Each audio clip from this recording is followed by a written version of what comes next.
If you've taken a look at the patch notes, you've seen that Mola Kina originally, for the amount of weapon damage that it had a substantial drawback. Initially, that drawback was it increased the cost of your abilities by 20%. That subsequently got reduced to 8%, meaning Kina will become much more viable for people who understand how to maintain their resources. The other problem is that also Clever Alchemist also got a buff, right? It got an increase in its duration to 20 seconds, and then they slightly increased the weapon damage as well. So of course, for stamina builds, primarily for stam builds, you're going to see a lot more weapon damage coming out of their build. And this is I think it's one of the primary problems of why people talk about the perpetual. People always talk about the tank meta. People are so tanky, sword and shield, people perma blocking, resto alt, BRP staff, major protection, minor protection, Templar spamming alt, people running around vampire, mist form, etc. And I think part of the primary culprit is what you can do with a stamina build that you can't achieve with a Magicka build.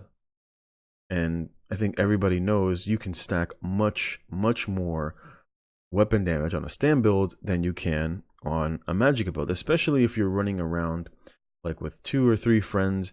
Maybe you've got a Mag Warden and a Nightblade and a Stam DK, and you can create some really disgusting builds. Especially you can have a very glassy Stam DK who is arguably going to hit harder than the Nightblade, because they're going to be able to dot people up and deal some AoE damage. But in just kind of showcasing from a standpoint of someone who like knows the game and be like, oh, well, what kind of build would I run for next patch? Especially if you're in group settings. Like I see a lot of people that I fight against, and they're like 5.5k, 6k weapon damage. You see like some people who stream and they're pushing 6.4, 6.5k weapon damage solo and still able to maintain. And for next patch, this arguably becomes a very viable build where you can run around in CP with 8,000 weapon damage, still having 30k health, 18k Magicka with just shy of 30k stamina. And you can see the effective weapon power on a CP build becomes 19.5k. And this is actually a very easy build to sustain on, because between Clever Alchemist and Kina, you can have almost 100% uptime on 8,000 damage, because it's very easy. Take a resource, the resource buff lasts long enough. You're going to have Dawnbreaker up literally every other Clever Alchemist proc. And so you'll have typically between like 7,200 and 8,000 weapon damage. This is not that difficult. You're going to have access to both major and minor protection. And then you just have the Warden run anything that gives the major coverage. You're going to get minor toughness for the extra HP. And then if you're running around with a Stam Blade, whenever the Stam Blade crits, it's going to give you minor savagery. So you're going to have extra critical damage. So you're sitting there with 55% crit, running around with almost 80k critical weapon damage. Your resources, your resistances are not terrible, especially because it is very glassy. I mean, you could run this in heavy armor, or if you wanted to add a little bit of more resistances if you felt that you had a hard time sustaining. But in inevitability, especially within group play where you have someone who can toss you like semi heals. I mean, this build, of course, because the more weapon damage you have, the more you heal.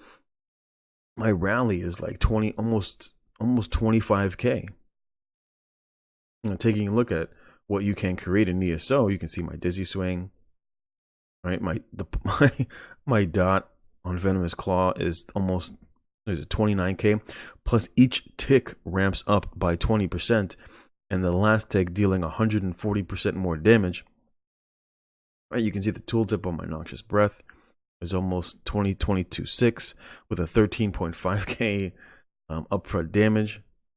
And so this arguably becomes a real problem about the persistent power creep in the Elder Scrolls Online. I mean, even if you were to run something like Berserker Rage, I mean, it's not going to hit that hard, because you'd lose out on the Flawless. so it'd probably go down by like maybe 1K or so. But this is part of the primary problem. I mean, you don't really see Magicka builds, cutting people down instantly with like a dizzy heavy attack and into an execute. It's like the primary culprits that you see doing that are stamina builds. Stamina builds arguably are just overperforming. Like on my glassy Magicka DK, I'm at 4K and it's not even 100% uptime. And it's like if I let go of my block, I die instantly because you just take so much damage in light armor, especially because so many people are running so high weapon damage. It's not that difficult, especially with sets like New Moon Acolyte, and you can't sustain New Moon on Magicka DK. Your abilities are just too expensive. But on other classes, you might be able to get away with it. Maybe like on a Magicka sword, you might be able to utilize this. But I don't see very many people running around, and you're not going to be able to achieve this much weapon damage. Only really a DK could push this kind of weapon damage. And this isn't even with infused weapon jewelry. This is just with infused, and you're not even going to have a problem with maintaining resources because every time you pop a pot, you get 11,000 back every 20 seconds. You get Magicka stamina and health. You get 11,000 because between the potion and the potion passive. So it's not even an issue of you're really glassy and you have no sustain. It's like, no, you have a shit ton of sustain because I'm running a damn Argonian. And so the developers are just every patch after patch after patch are always infatuated with increasing the damage. And then they talk about power creep issues, but literally every patch they keep ruining the power creep by making sets like this. And in my opinion, it's more than likely because the content isn't all that good.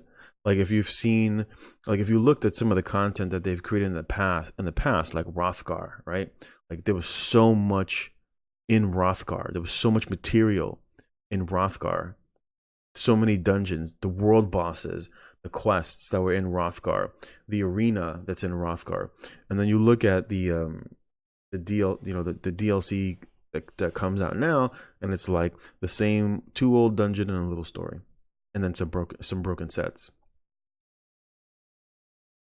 And this is in essence the kind of like the tail's end of ESO. When MMOs can't produce good content, they produce pay to win content. And this is the inevitability of games like this when you start catering to casual players. And people start to leave the game, your end game players leave, and all you have is the persistent casual players that come in, they'll buy the game, they'll play a little bit for 2 or 3 months, and then they move on to something else.